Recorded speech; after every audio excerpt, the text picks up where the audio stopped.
When the sun is gone, the sky turns from blue to red.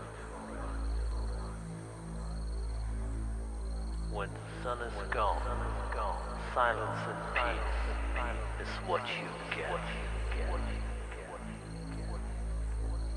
When the sun is gone, you can really relax you.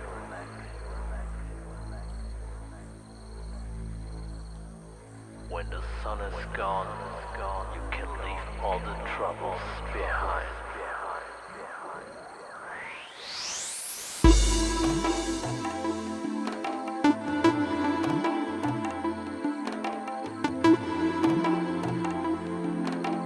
Bye.